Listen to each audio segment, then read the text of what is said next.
You always go in the direction the feather grows. My name is Sharon Lennox. I'm with the Originals Only, and I do scratchboard. That is my medium of choice.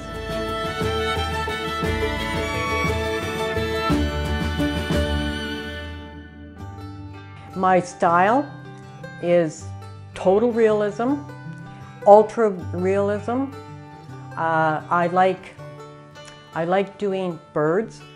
That's probably my best work is birds. I love birds. I love the intricate feathers that they have and how it lies on the body, how the beak lies, how the eye looks. The eye is the most important thing on an animal or a bird or a human. And when you get that eye, once you got that eye, everything else just sort of falls into place. I need quite good photos to do my work, and I have a fairly decent camera and lens, and whenever I go anywhere, I got that camera with me. We were in Africa in 2015, and you can see some of the pieces that I've done reflects that. And everything you see is photos that I took myself. And to me, that's really important, to do work from my own photo work. This is a professional level board. And it is exactly what I say. It's a hard board, and on that hard board, there is clay, white clay. And on top of the white clay, there's a layer of black Indian ink. Now, in order to do a scratch board, you get your image and you get it on your board. That's your first step, and you must have a very accurate drawing. Scratch board is quite unforgiving in a lot of ways because once you get into the black, you cannot fix it. If you're into the scratched area, you can fix minor defects, but you can't do it when it gets into the black. So you got to really have an accurate drawing. Well, if I was to outline that, I can never get rid of it. So I don't want to outline it because then it wouldn't look natural. It would have a definite stop. You would outline the odd thing, but not in a feather, ever, ever, ever. I did sketch. I had several sketches that I did when I was quite young, and I don't know what happened to them, and I wish I would have kept them because it would have been interesting to see how it evolved from that time with absolutely no training whatsoever and no study until today, where to me it's my life now. This is what I do.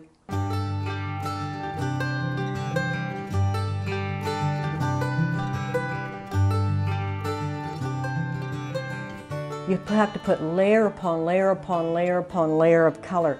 And I tried using a straighter mix and not watering it down, but it just doesn't seem to work the same. And you simply put it on like this. You just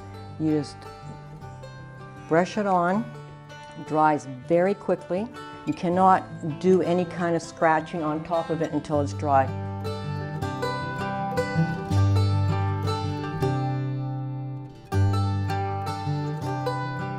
I'm really happy doing what I'm doing, but as an artist, I don't know, I guess I'm a perfectionist, and I think that a lot of people ask me, which is your favorite piece? And I say, my next one, because I always think there's room for improvement. I mean, I think my work does fairly well, you know, in sales and in shows, but I think there's always room for improvement, and that's what keeps me going, is to make that absolute perfect bird or perfect feather or perfect animal. It doesn't matter what, but it has to me, the perfectionism is what makes, that's what drives me.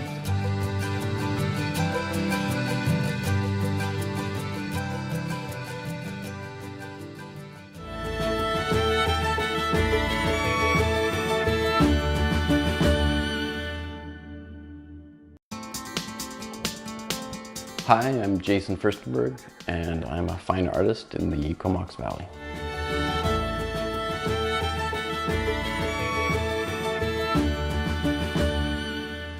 I like a real textured look to the drawing, so I'm always trying to just build up layers on the tooth of the paper, and that way the whole piece gets a nice textured look to it.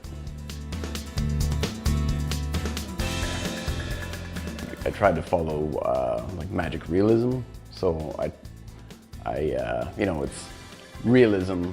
It's all anchored in realism, but with a sense of the fantastic. So, you know, I'll often, you know, draw something that like a whale or a bird, and I try to capture it somewhat realistically, but I'm not trying to capture it photorealistically. I'm trying to capture the mood of the piece. I use a lot of pencils. I can show you, I have a source for pencils from Indonesia, and I get boxes of them. So for something like this, I'll probably go through maybe 30 or 40 pencils. I used to work them down right to the nub, but it was too hard on my fingers, so I worked them down to about that much. I'm mostly inspired by Vancouver Island, and yeah, ever since we moved here, I've just been very inspired by the nature around me. It's just amazing. I came here about 10 years ago with my wife. I'd been working in Calgary and had gone to school there, the Alberta College of Art and Design. And yeah, we moved out here, and yeah, I've been kind of focused on career and family for a long time, but now I'm finally getting to focus on my fine art.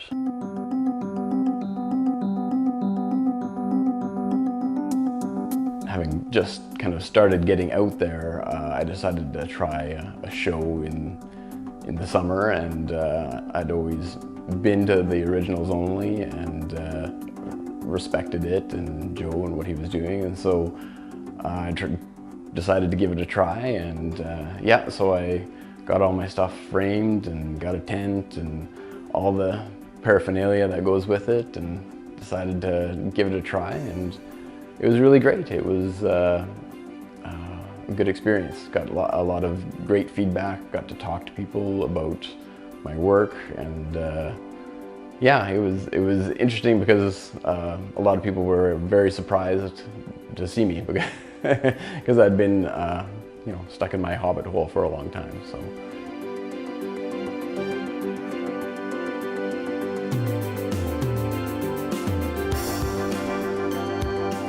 Yeah, the paper I buy in a big roll.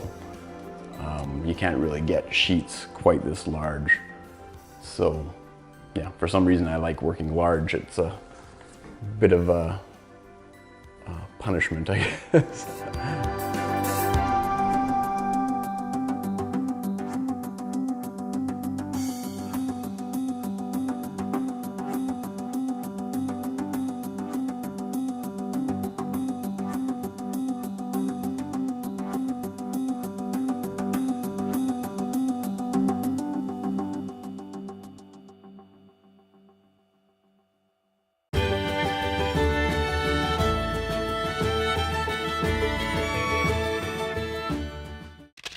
She started photographing nature, sea lions in the bay, and diving along the rock faces. Now she films people underwater. I started photography underwater. I was scuba diving and I wanted to show my friends and family the fish. Diving and photography are Lisa Graham's passions. As a synchronized swimmer and experienced diver, she loves filming underwater. I always wanted to be able to utilize the camera and how the water plays with hair and things. I was really good at taking pictures of fish, but not so good at people. So I ended up taking the course here at North Island College, and I learned how to take people pictures too.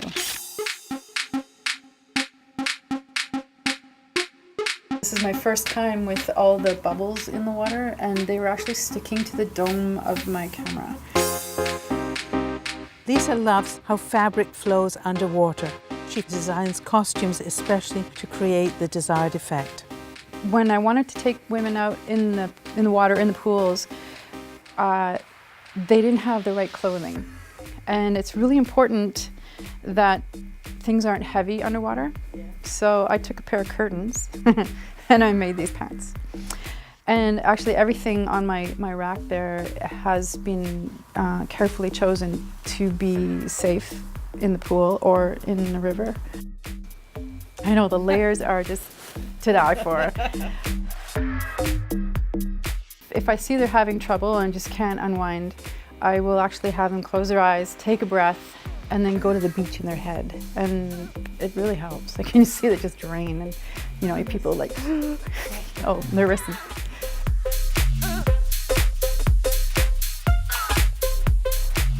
In the Comox Valley, I am Kate Brown.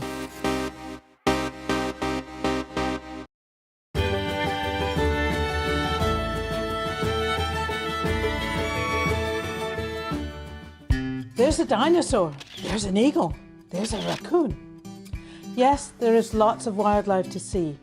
And now you may even spot a Whitcomb driftwood wildlife sculpture with lots of action and attitude.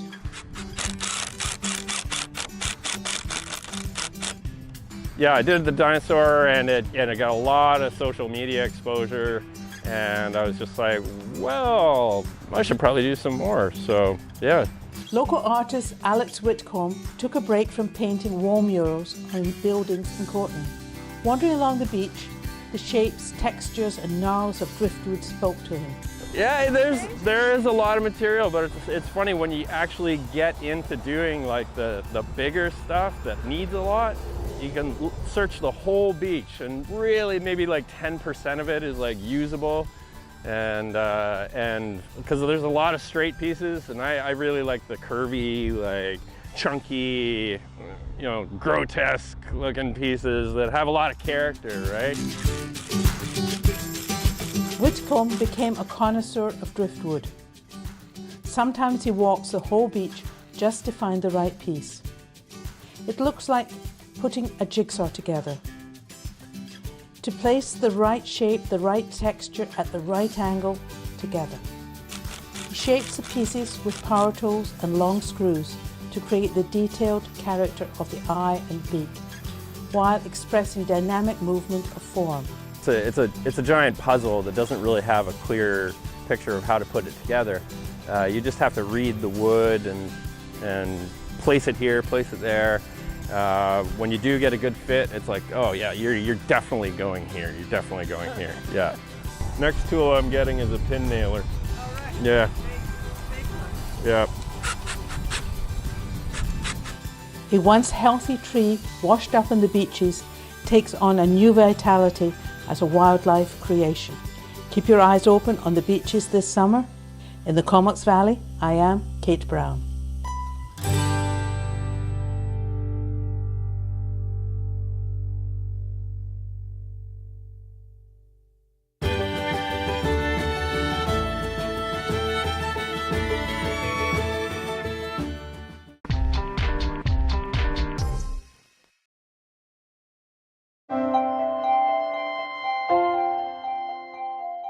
The Comox Valley Community Foundation supports the athletes of Comox Valley Special Olympics as they participate in local and regional events by paying for access fees, registration costs, transportation fees, and uniforms.